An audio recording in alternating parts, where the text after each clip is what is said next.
जीवों का वर्गीकरण, the classification of life forms के अंतर्गत हम अध्ययन करेंगे एनिमेलिया की। कहाँ आ रहा है एनिमेलिया देख लीजिए, यूकेरियोटिक, बहुकोशिक, कोशिका भित्ति रहित और एनिमेलिया। तो इसका मतलब ये है कि ये जो एनिमेलिया है ये यूकेरियोटिक जीव हैं, बहुकोशिक हैं, इनमें कोशिका भित्ति नहीं होती है और साथ ही साथ ये विषमपोषी हैं। तो इसके अंतर्गत जंतुओं को शामिल किया जाता है। तो अधिकतर जंतु जो है वो चलायमान होते हैं, ये जंतुओं की एक विशेषता है। और वर्गीकरण का जो इनका आधार होगा एनिमेलिया का, वो इनकी शारीरिक संरचना और विभेदीकरण के आधार पर इनका वर्गीकरण किया गया है। तो सबसे पहला जो इसमें प्रकार है वो है पोरीफेरा। पोरीफेरा का अर्थ है छिद्रयुक्त जीवधारी। तो इनके पूरे शरीर में छिद्र पाए जाते हैं जो शरीर में उपस्थित नाल प्रणाली से जुड़े होते हैं और जिनके माध्यम से शरीर में जल, ऑक्सीजन और भोज्य पदार्थों का संचरण होता है। और इनका शरीर जो है वो कठोर आवरण अथवा बाह्य कंकाल से ढका रहता है। और जो पोरीफेरा होते हैं इनकी शारीरिक संरचना सरल होती है, इसमें ऊतकों का विभेदन नहीं होता है, मतलब कोशिकीय स्तर की संरचना है। तो सबसे महत्वपूर्ण बात यह है कि पोरीफेरा सबसे पहले स्तर पे ही डिफ्रेंशिएट हो जाता है। कैसे डिफ्रेंशिएट हो जाता है कि प्राणियों में कोशिकीय स्तर की संरचना के आधार पर ये जो वर्ग है वो ऊतक स्तर की संरचना पर के आधार पर बने अन्य सभी वर्गों से अलग हो जाता है। तो ये कोशिकीय स्तर की संरचना इसकी प्रमुख विशेषता बन जाती है। और ये अचल जीव हैं जो किसी बेस से क्या होते हैं, चिपके रहते हैं। इनमें अगर आप बात करें तो पोरीफेरा के अंदर जो ये जो जीव हैं ये समुद्री आवास में पाए जाते हैं और इनको सामान्यतः स्पंज के नाम से पुकारा जाता है। इसमें साइकान, यूप्लेक्टेला, स्पॉन्जिला आदि इसमें जीव होते हैं। दूसरा जो महत्वपूर्ण प्रकार है वो है सिलेंट्रेटा। सिलेंट्रेटा जो है उनके बारे में अगर हम बात करें तो हाइड्रा इसी समूह में आता है। इनका शारीरिक संगठन ऊतकी स्तर का होता है, बिल्कुल ठीक है। ये जलीय जंतु हैं और इनमें एक देह गुहा पाई जाती है। इनका जो शरीर होता है वो कोशिकाओं की दो परतों, आंतरिक परत और बाह्य परत का बना होता है। और इनकी कुछ जातियाँ समूह में रहती है जैसे कोरल है, और कुछ एकाकी होती है जैसे ये हमारा हाइड्रा आपको यहाँ दिखाई दे रहा होगा। इसके एग्जाम्पल हाइड्रा, जेलीफिश, समुद्री एनीमोन इसके एग्जाम्पल हैं। और शारीरिक संगठन कैसा है, ऊत की स्तर का है सिलेंट्रेटा का। तीसरे नंबर पर इसमें आता है प्लेटीहेल्मिन्थेज। इसमें क्या होता है कि ये इसके अंदर आप प्लेनेरिया का एग्जाम्पल ले सकते हैं। और इसमें जो सबसे महत्वपूर्ण बात यह है कि इसमें वास्तविक देह गुहा का अभाव होता है, जिसमें कि सुविकसित अंग व्यवस्थित हो सके, ऐसी देह गुहा का इसमें अभाव है। इनका जो शरीर होता है वो पृष्ठधारी और चपटा होता है। इन्हें चपटे क्रमी भी कहा जाता है। इनका शरीर त्रिकोरक और द्विपार्श्व सम्मित होता है। तो ये ध्यान रखिएगा कि जो ये बात हम कह रहे हैं त्रिकोरक, इसका जो त्रिकोरक का मतलब ये है कि इनका जो ऊतक है, तो इनका ऊतक विभेदन जो है 3 कोशिकीय स्तरों से हुआ है, इसलिए हम इसको बोलते हैं त्रिकोरक। और द्विपार्श्व सम्मित होता है। और मतलब इनके शरीर की दाएं भाग और बाएं भाग की संरचना क्या है, समान होती है, तो इसको बोलते हैं द्विपार्श्व सम्मित। जैसे प्लेनेरिया है, लीवर फ्लूक है। प्लेनेरिया क्या है, स्वच्छंद जंतु है, और लीवर फ्लूक जो है वो परजीवी है। तो ये प्लेटीहेल्मिन्थेज एक इसका हम वर्गीकरण, एक प्रकार इसका समझते हैं।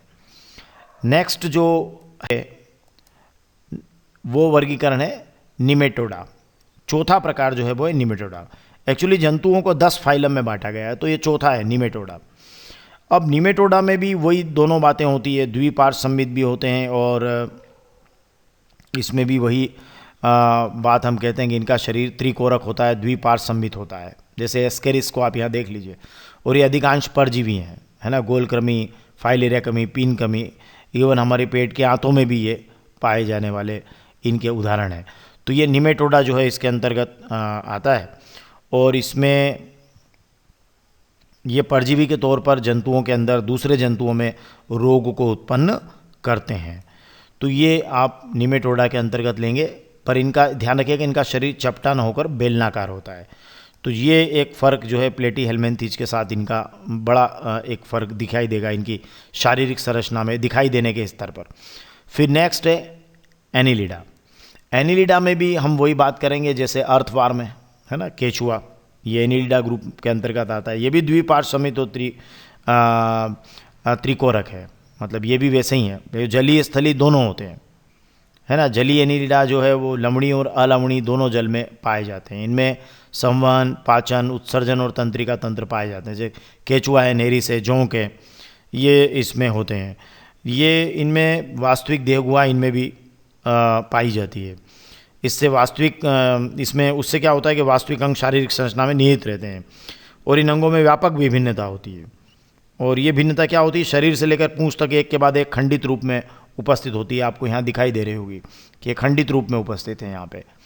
तो ये जरूर इनकी संरचना के बारे में, शारीरिक संरचना के बारे में बता सकते हैं। फिर नेक्स्ट आएगा आपका आर्थ्रोपोडा। आर्थ्रोपोडा में क्या होता है कि आपका इसमें खुला जो आर्थ्रोपोडा होता है उसमें खुला परिसंचरण तंत्र होता है। और जैसे ये आपका तितली, उसका बटरफ्लाई एक अच्छा एग्जाम्पल इसका है। और इसमें मतलब खुला परिवहन परिसंचरण तंत्र, मतलब इनका रुधिर वाहिकाओं में नहीं बहता है ना। और शरीर इसमें भी खंडयुक्त और द्विपार्श्व सम्मित होता है और देहगुहा इनकी रक्त से भरी होती है। उनके जुड़े हुए पैर पाए जाते हैं। तो केकड़े है, झींगा है, तितली है, मक्खी है, मकड़ी, बिच्छू, ये सब आर्थ्रोपोडा के अंतर्गत आते हैं। बड़ा एक समुदाय होता है ये आर्थ्रोपोडा का। चलिए अब अगले प्रकार पर आते हैं, वो रहेगा हमारा मोलस्का। अब मोलस्का क्या है कि इनकी देहगुहा तो बहुत कम होती है और शरीर में थोड़ा विखंडन होता है। तो इसमें एक ऑक्टोपस का एग्जाम्पल आप ले सकते हैं। और अधिकांश मोलस्का जंतुओं में कवच पाया जाता है, जैसे घोंघा है, सीप है, इनमें खुला संवहन तंत्र और उत्सर्जन के लिए गुर्दे जैसी संरचना इनमें पाई जाती है। और नेक्स्ट हमारा होगा इकाइनोडर्मेटा। अब इकाइनोडर्मेटा में क्या होता है कि कैल्शियम कार्बोनेट का कंकाल और कांटे पाए जाते हैं। और मतलब यूँ कहें कि इन जंतुओं की त्वचा कांटों से भरी होती है।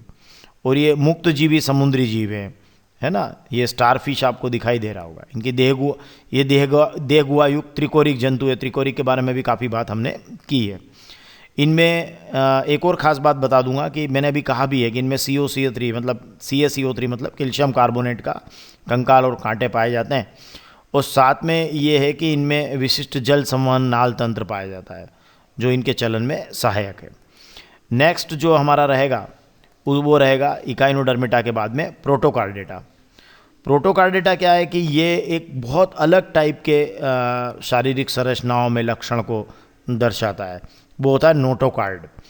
तो ये तो वही त्रिकोरक, द्विपार्श्व समित और देहगुहा युक्त जंतु है।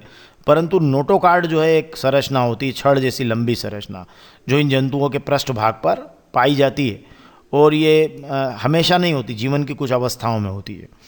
और ये चलन में सहायक है। एक्चुअली क्या करती है, चलन में कैसे सहायक है? एक तो क्या है, नोटोकार्ड जो होता है ना, ये छड़ जैसी लंबी संरचना है जो इन जंतुओं के कहाँ पाई जाती है, पृष्ठभाग में। नोटोकार्ड क्या करता है कि तंत्रिका ऊतक को आहार नाल से अलग करता है और ये पेशियों के जुड़ने का स्थान भी, स्पेस भी देता है। तो वो चलन में इससे मदद मिलती है। तो समुद्री जंतु जैसे आपके हर्डमेनिया, एम्फियोक्सस, ये इसके एग्जाम्पल हो सकते हैं। अब एक सबसे महत्वपूर्ण जो हम बात करेंगे वो करेंगे वर्टिब्रेटा की या कशेरुकी की, जिसमें कि हमारे सारे लगभग जिसको हम कहें कि जो जंतु इसमें बड़े तौर पर या व्यापक तौर पर जिनमें ऊतक और अंगों का जटिल विभेदन होता है, वे जंतु इसमें आ जाते हैं। तो वर्टिब्रेटा या कशेरुकी के बारे में बात करें तो इसमें क्या होता है कि वास्तविक मेरुदंड और अंतःकंकाल पाया जाता है। इनकी पेशियां कंकाल से जुड़ी होती है जो चलने में सहायक होती है। त्रिकोरक, द्विपार्श्व समित और देहगुहा युक्त जंतु है। और इनमें मैंने भी कहा कि ऊतकों और अंगों का जटिल विभेदन होता है। तो इनके 5 वर्ग हैं और इनके लक्षण आप जरूर ध्यान रखिएगा। कभी वर्टिब्रेटा या कशेरुकी के लक्षण पूछ ले तो त्रिकोरक शरीर नोटोकार्ड हो सकता है, होता है। देहगुहा पाई जाती युग्मित क्लोमथैली है और कशेरुक दंड और मेरुरज्जु। और इनके जो 5 वर्ग, अगर इन 5 वर्गों को आप बहुत अच्छे से समझ लें तो एक मत्स्य वर्ग होता है। इसमें मत्स्य वर्ग हम जानते हैं जिसमें मछलियों को शामिल किया गया, वो वर्ग कौन सा होगा? मत्स्य वर्ग होगा। तो इसमें क्या होता है कि इनकी त्वचा शल्क से ढकी रहती है। शल्क मतलब स्केल्स जिसको हम कहते हैं। और ये मछलियां हैं जो समुद्र और जल दोनों जगह पाई जाती हैं। और ये क्या करती है? अपनी मांसल पूंछ का प्रयोग तैरने में करती है। इनका शरीर धारा रेखी होता है जो तैरने में इनको मदद करता है। श्वसन हेतु इसके अंदर क्लोम होता है। एक्चुअली ये जल में विलीन ऑक्सीजन का उपयोग करते हैं, तो क्लोम इनमें होना जरूरी है। ये अंडे देते हैं और इसमें ज़्यादातर इनका जो कंकाल है वो अस्थि का बना होता है, केवल शार्क को छोड़कर। शार्क में वो उपास्थि का रहता है। असमतापी होते हैं और हृदय द्विकक्षीय इनका होता है। और मछलियाँ इसमें हैं, जैसे रोहू वगैरह, ये मछलियाँ इसके अंतर्गत आती। तो मत्स्य वर्ग के कभी लक्षण पूछ ले तो भी आप ये इन लक्षणों को लिख सकते हैं। फिर नेक्स्ट जो इसमें आता है वो है जल स्थलचर। जल स्थलचर के अंदर मतलब जैसे आपका ये जो मेंढक वगैरह हैं, ये जल स्थलचर बोल सकते हैं। तो इनकी जो जल स्थलचर होते हैं इनमें श्लेष्मा ग्रंथियाँ पाई जाती है। बाह्य कंकाल होता नहीं, अंडे तो ये भी देते हैं, है ना, वृक्क इनमें पाए जाते हैं। और श्वसन जो है क्लोम या फेफड़ों द्वारा होता है। हृदय त्रिकक्षीय होता है, जल और स्थल दोनों में पाए जाते हैं। त्वचा पर शल्क नहीं होते, बट हमने कहा कि श्लेष्मा ग्रंथियाँ होती है। तो ये जरूर एक डिफरेंस आप नोट कीजिएगा कि ये जल और स्थल दोनों में रहते हैं और त्वचा पर शल्क नहीं है, लेकिन क्या है? श्लेष्मा ग्रंथियाँ होती है। हृदय इनका यहाँ पर यहाँ जो है मत्स्य में द्वि था, यहाँ त्रिकक्षीय हृदय हो गया है। फिर जो है अगला है वो है सरीसृप वर्ग। अब सरीसृप वर्ग भी अंडे देते हैं। अब यहाँ पर अगर अपन बात करें कि अंडे कौन देता है, तो मत्स्य भी देते हैं, जल स्थलचर भी देते हैं, सरीसृप भी देते हैं। तो ये भी अंडे देते हैं, है ना। और इसमें क्या होता है कि श्वसन जो है इसमें फेफड़ों से होता है। वहाँ भी देख लीजिए आप, श्वसन के बारे में बात करें तो यहाँ श्वसन जो है आपका क्लोम से हुआ था, यहाँ क्लोम या फेफड़ों से हुआ था, या सीधे सीधे आप फेफड़ों पर आ गए। हृदय सामान्यतः त्रिकक्षीय है और मगरमच्छ का जरूर 4 कक्षीय होता है। ये असमतापी हैं, है ना।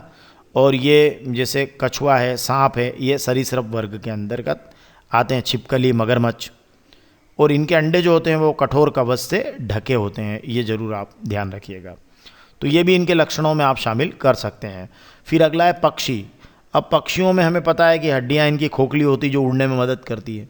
शरीर परों से ढका होता है। श्वसन फेफड़ों से होता है। हृदय इनके 4 कक्षीय होते हैं और समतापी होते हैं। और सभी पक्षी जैसे कबूतर, गोरैया वगैरह सभी इसमें शामिल हैं। और ये अगर एक महत्वपूर्ण बात हम करें तो ये सभी जो होते हैं ये सभी अंडे देने वाले होते हैं।